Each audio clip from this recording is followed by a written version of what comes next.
The primary and most important one that we focus on is endpoint protection. More often than not, in the last few years, everybody's had basic endpoint protection, which is no longer acceptable.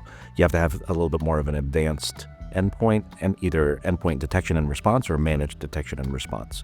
That allows the endpoints, and which is the most vulnerable point, because that's the point that the users interact with, to make sure that those have the right level of protection. Beyond just the basic stuff, right, just like the passwords and access to everything, it's really about getting to know the client's business, trying to understand what applications are most important to each users, because those are the ones that they're going to be calling in about.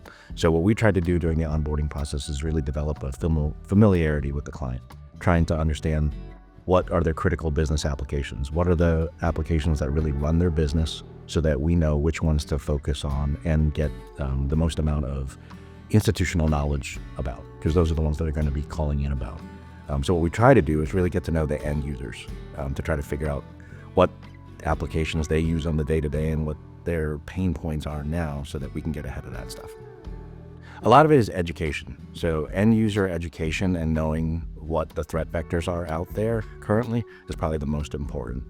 Email has been the largest vulnerability recently, so anything we can do to help users know how to recognize email threats, whether they be phishing attempts. So end user training is a strong way to combat that at the end user side. A lot of people neglect to talk about backup and disaster recovery.